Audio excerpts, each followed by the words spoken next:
3, 2, 1.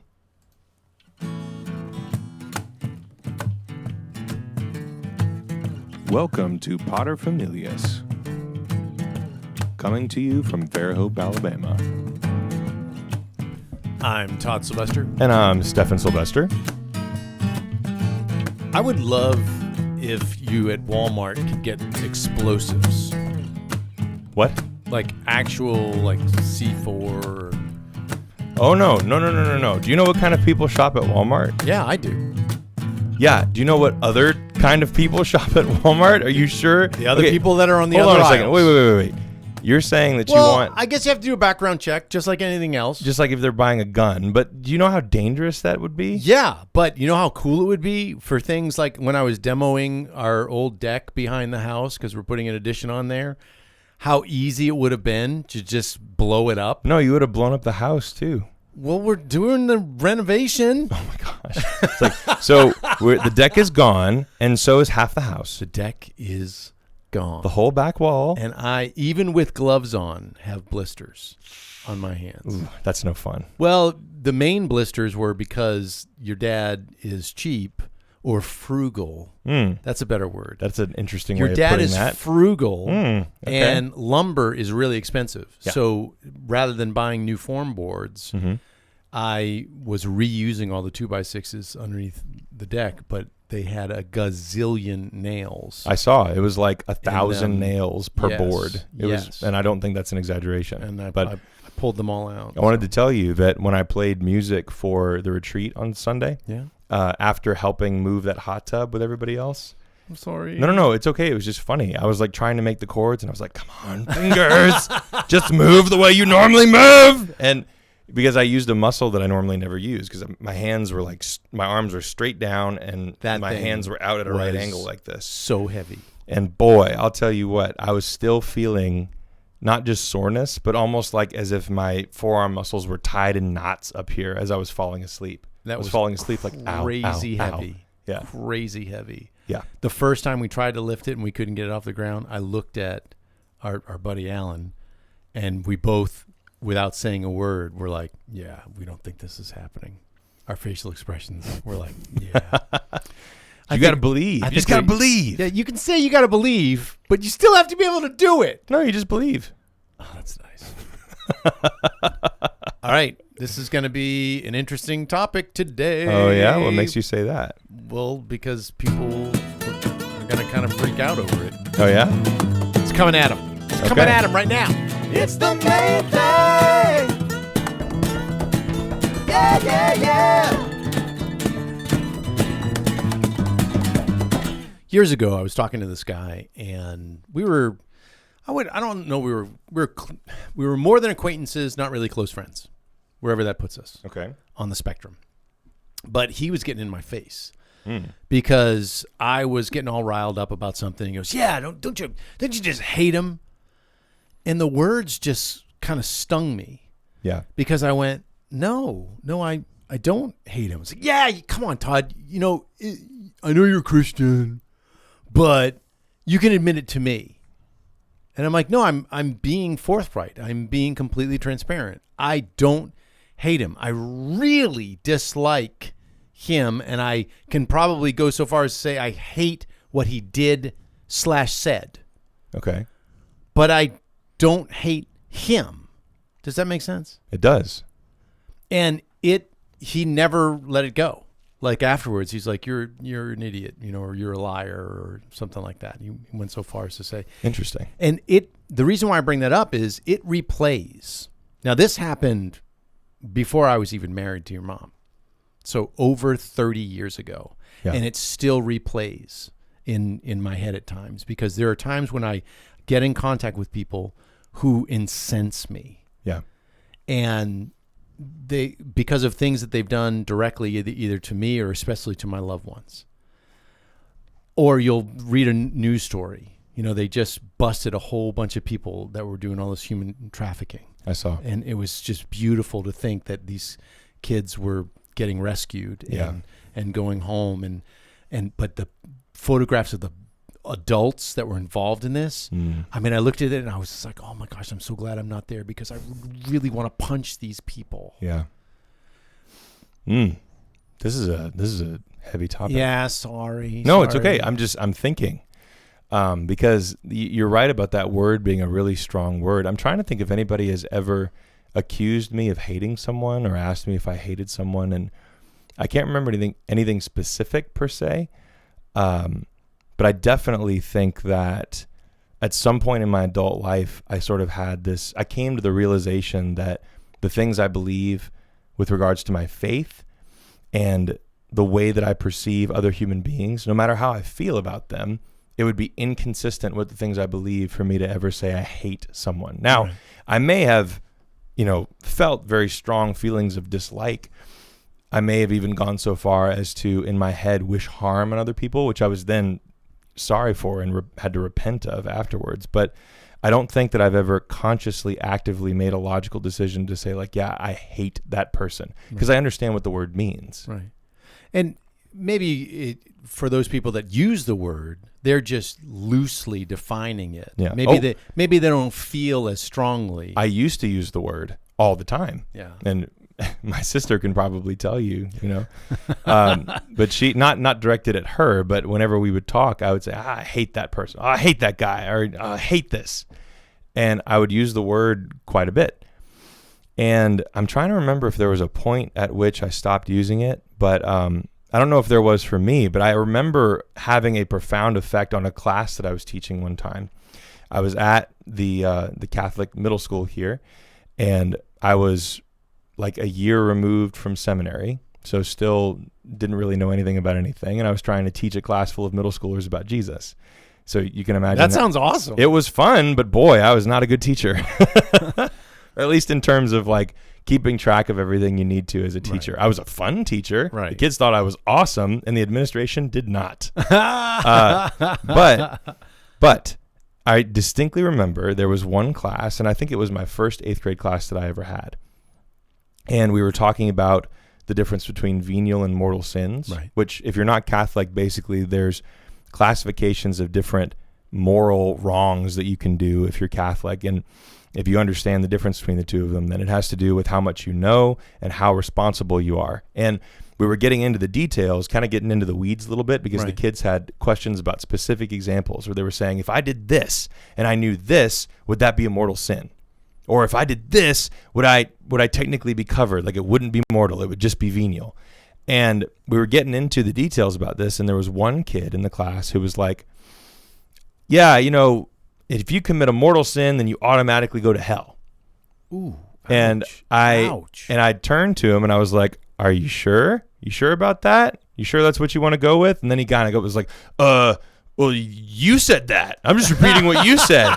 And I was like, nope, no, I definitely have not said that. I have never said that, because that's wrong. That is incorrect, sir. And we got into this big discussion about how do we know if somebody has been condemned to hell or whatever. What does the church teach about that? It teaches, by the way, that officially the only person that has ever been declared to be in hell officially would be the devil, right? Right. And according to what we know about somebody's life, you can look at them and say, well, they were a pretty bad person, but you can't judge them and say that person for sure knew what they were doing, they took full responsibility, and they are definitely eternally damned. Right. It's like we don't say that.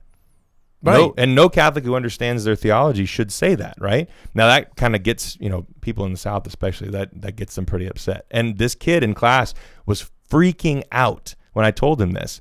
And he looked at me and was like, what about Osama bin Laden? Because he was old enough to remember when the 9/11 attacks happened. Yeah. And I kind of paused and I was like, he's not going to like this. And I turned to him and I said, look, according to what we know, even somebody who committed such awful things as Osama bin Laden, we can't officially say is in hell or not. And it even goes beyond that, because this all came about because just recently, and you know about this, we had a funeral for a dear loved one, a family friend who we kind of adopted. She kind of adopted us, so we called her Nana, even though she wasn't a blood relative. Yes. And some of her relatives showed up at the funeral, and basically just railroaded the whole thing. Yeah. And took over and said, we're going to do the readings and we don't want you talking. And then, your sister was supposed to do music and then she ended up not doing music. And I was furious. I mean, I was literally furious because people don't realize that the funeral is not for us. The funeral is for that person, the loved one who's deceased. Mm-hmm. And you want to utterly respect their wishes to the best of your ability. And I could have told you, because I knew her so well, that she probably really didn't even want her sisters there, type thing. And I was so mad. And everyone could tell, because when I get mad, I get quiet. I try not to blow up. I try not to just blow my top and just start yelling and stuff. And I got really quiet. And everybody was like, what's wrong? What's wrong? What's wrong? And I said, well, I was really upset because so-and-so what they said. And they kind of yelled at us. And it was just very upsetting to me. And then one of them said, well, that's fine. You'll never have to see them again. And again, that was one of those moments where it just zinged right into my heart. And I thought, yeah, but I'm supposed to desire to spend forever with them. That's hard. I know it's hard, and I know it doesn't happen instantaneously. But hang on a second. So wait a minute. I'm not just saying like, it's hard, like a frivolous way of being like, oh, that's a difficult thing. But if you just had the strength of will, you could be a saint. It's like, which technically is true. But at the same time, I think that there's something to be said for work through this thought with me. Okay, come on. So I think there are two different ways that you can approach a situation like that. On the one hand, you could say, look, you have the grace in that moment. You have God's will within you to be able to do the right thing and to love the people who are treating you horribly. You have that within you, so you have the responsibility to do it. On the one hand, that's how you can look at that situation. But on the other, if we recognize that in our imperfection, we're going to mess up, we're going to make mistakes, we're going to sin, everybody does it, then that could be also an opportunity where after the fact, if you realize, okay, I didn't handle that situation well, I didn't do what I was supposed to do, then that makes the learning experience more powerful. Right. And then you can do better next time. I'm getting less already, and it's only been a few days. Yeah. Mad at myself. I didn't say the things I thought. Yeah.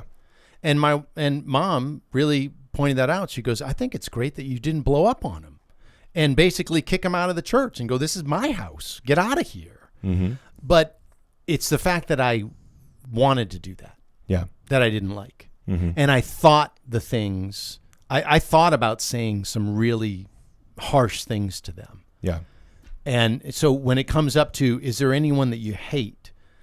I don't like feeling that way towards someone. Whether you want to define it as hate, for me, it's strong negative feelings. Yeah. I don't like those. I want it so that the next time that comes, I'm just at a more peaceful place so that I'm not thinking those thoughts. I think I've got the will already, and through the habit and the grace and all that kind of stuff, whatever you want to attribute it to, that I won't say those things out loud to those people. I'm not accustomed to it. That's why we have such a clean podcast, because we're not accustomed to cussing. I mean, I just don't. Yeah. So, but I don't want to think those things. I don't want to think them at all. Next time somebody like that gets into my face, I don't want to smirk and make them upset. Yeah. But just blankly just let them vent. It's kind of like when people honk at me because my truck is so slow. Right. I'm used to it. Yeah. I'm just used to that. In fact, I'll pull into the breakdown lane and wave them on. Like, come on, buddy, because I'm not going to be able to go fast. I do that sometimes to make people feel bad. See, but I don't want to do those kinds of things. I'm always so stupidly passive aggressive. I don't want to do it. Well, at least you can recognize it. You know, I mean, there's a lot of people who just kind of accept that as part of, being mean to people who they think deserve it is just part of who they are, right. Part of how they act in the world. And that's got its own problems and issues. But I think that for most of us, the best that we can hope for is, doing exactly what you did, which is just passive acceptance. Yeah. And I think in a lot of ways, this is the other thing that I was going to mention too. I think that in a lot of ways, what we're called to do as Christians, when we say turn the other cheek, just as Christ did, that's probably what he was talking about, right? It doesn't necessarily mean that you stuff down everything that you're feeling and you're like, no, feeling's bad. Like, don't do that. Don't feel that way. And you're almost telling yourself not to feel these things. It's like some part of our imperfect human nature is going to experience feelings that we don't like and that we know are wrong. But there's only so much that we can do to stop that from happening. Or at least I just want to lessen it. Yeah. I want to lessen it and I don't want to stuff them down. I don't want them to be there to be stuffed down. Yeah. Does that, you know what I'm saying? It does. And that's really hard because you have to look at every single you have to look past the outward attributes of every person, even the people that you really don't get along with, the people who are one-sided, life-sucking people. And you have to look past that and see somebody who is a son or daughter. Right. And that's tough. Well, that's really hard. I wrote a song about it years ago. In fact, on my very first project, which was a tape, by the way. That's how old I am. Awesome. But it basically referenced the fact that if we could see the hurting that was going on inside, then we'd probably break down and cry. Yeah. Rather than getting mad at them, because I should have looked at these two women and thought, okay, they're just super wounded. Yeah. They're super wounded. And I don't know how much blame should be theirs. It doesn't matter. In their lives. Exactly. It doesn't matter. Yeah. It's just the fact that I was sitting there just kind of brooding over it. And I should have not been doing that. Yeah. Should have not been doing that. Yeah, it's hard. I mean, I've had my own experiences with nurturing strong dislike of a person. Maybe I would even put this so far as to say hatred. Nursing strong dislike of a person for perfectly justified reasons over a long period of time and slowly being able to get over it. And then even getting to a point where, without reaching out to the person and trying to start up a conversation about it, just inwardly forgiving them, right? That was a big part of me going through the 12-step process, was having to, go through these people that I was harboring these feelings toward and get to a point where I could see them as a person enough to be able to start to forgive them. I won't say that I forgave everybody because, of course, I'm still working on that. But everything that I felt, I could justify. I could go through all of the logical steps and say, well, they hurt this person who I love, or they hurt me in this specific way. And so it's perfectly fine for me to feel these negative, angry feelings toward them. And of course, that's not right?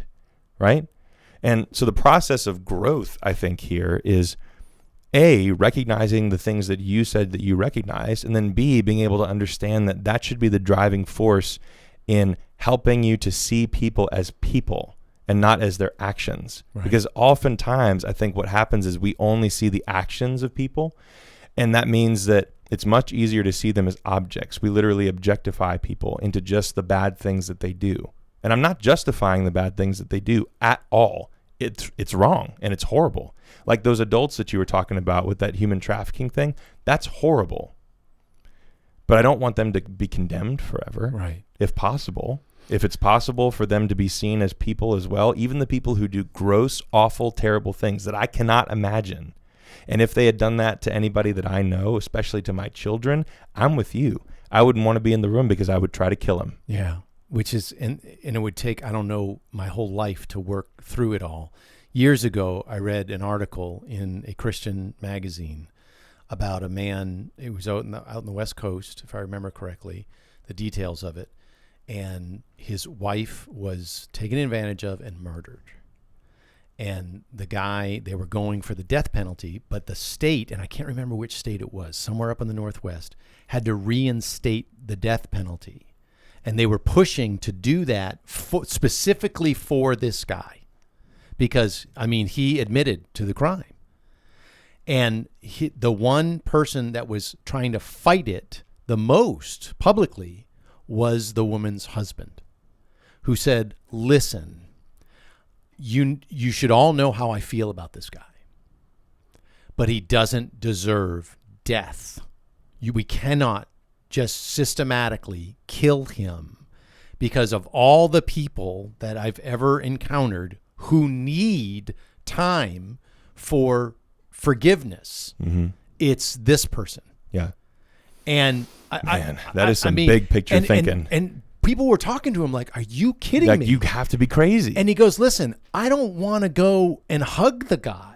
In fact, don't put me in the same room with him." Because of the feelings that will Right, go up. I'm with right. you. But at the same time, it's like, I hope that in that same situation that I would be able to see the same big picture, which is, are you thinking about people's souls? Yeah. And are you thinking about the responsibility that we have when it comes to that? Now, I don't feel like I'm the savior of all the negative people that I meet, but at the same time, I really need to think about my role in their life in an eternal sense, not just in a temporal sense, right? Yeah. Because that's what we're supposed to do, right? Yeah. That's what sainthood is about. It's not just about doing the right thing all the time. It's about thinking about people in the right way. Well, that's going back to what I said, and you were like, "That, hang on, Dad, that's really hard," because when they said It is. you'll never have to see these people again, it's like, well, wait a minute, And it's still hard. I'm supposed to want to see them again Well, yeah, but in heaven, But- forever. my point in saying that earlier was that I think there is some value in recognizing, like, all right, I am where I'm at this point in my life, to use a Southern phrase. I am where I am at this point in my life because through some mysterious thing that I don't understand, the will of God has acted in the world and upon my life specifically to bring me right here. And I'm so grateful for it. By the I know, way. and it's wanna- great. I just want to throw that out there. But thank you. I appreciate that. I love you too. But because of that, it's like, all right, I need to be able to take an honest look at my life and say, am I allowing the things of this world and the decisions that people make in this world that ultimately don't matter too much when it comes to how they're affecting my salvation? How much am I allowing that to get in the way of living with that big picture mindset? Yeah. Because I think that's honestly the only thing that's really keeping people from living like authentic Christians, right? Is that they don't have the big picture mindset. They really think that it's that important that they don't get cut off, and if somebody cuts them off in traffic, that they are like wishing death on that person, which, by the way, I have done that before. I feel terrible. But they really, no, seriously. Actual death? No, seriously. Like, I mean, maybe a blowout, maybe their tire going flat. No, but no, no. death? okay. So, I am embarrassed by this, but yes, people have cut me off, and I'm like, I hope the car blows up, But then you take a moment and you're like, okay, hold on a second. That's like, extreme. It is extreme, and That and escalated and quickly. so you move on from it, and you're like, all right, so obviously something is messed up about the way that I'm seeing people. I'm not really seeing them as people, and I think that's what we're supposed to do. Because if you see people, as broken individuals who are, in a lot of ways that we can't see, being pushed into a lot of decisions by sinful people who did stuff to them, Yeah. then it's much harder to hate anyone. Yeah. It's almost like you can't hate them if you see them that way. About 20 years ago, I had an epiphany. Yeah. And I don't know what happened, because I wish I could go back to like an event or something that somebody said to me. It simply happened. I blame it on the grace of God. Mm-hmm. I was driving. Here we're talking about all this road rage, and someone did pull out right in front of me, and then they were on their phone and they were going super slow. So it was even slow for me. So they're basically barely moving. Right. And I was by myself in the car, and the traffic was on the other side, so I couldn't get around them. And immediately, I was like, yeah, I've done that before. It was the strangest feeling. I was not upset with them at all. I'm like, yeah, Interesting. I've accidentally cut out in front of people before, and felt bad when they slammed on the brakes and laid into their horn. And I was like, I'm waving, and I'm like, I'm so sorry. And then from that time in my life, now things have happened so often where I thought, yeah, I've done that. Yeah. I've done that. Or then it even moves into, I could see myself doing that. Mm-hmm. Yeah, and I'm around the same age that you were 20 years ago now, so I can definitely feel the same thing happening to me. It's like my heart is chilling out a little bit. Yeah. Which is good. I needed it too, because It is boy, a good thing. I'll tell you what, I was a firebrand for a long time there, and not in a good way, not in a way that I'm proud of. Right. So I'm glad that I'm chilling out a little bit. So, who do you hate?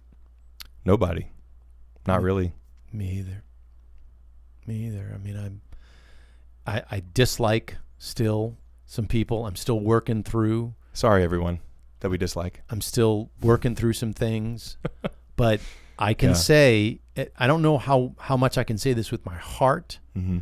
but I really can say with my mind, I want everyone in heaven. Yeah. Everyone that I encounter, no matter what they've done, like your 8th grader can pull out the list. What about Osama bin Laden? What about Hitler? What about Stalin? What about Doesn't whatever? matter. I want everyone in heaven. Yeah. Yeah, I'm right there with you. So I don't hate anybody. If you are dealing with hate in your heart, by the way, we understand. Yeah. It's I not mean, like we're condemning you. I mean, no. we've been there. No, but And- I think I would say it'd be a good thing to pray for God to kind of melt your heart. Be careful when you pray that prayer too, because he will. Yeah, because it's important. You can't take hate to heaven. Nope. So either you have to work it out here or work it out later. I think it'd be better to work out here. Let's hope so. Yeah. Yeah. If you're enjoying this podcast, please subscribe, like, share, Do all the things on the social Comment. medias. and possibly become a patron. Links down in the description. That would be super cool. Yeah. Thanks so much for listening to Paterfamilias. We appreciate y'all.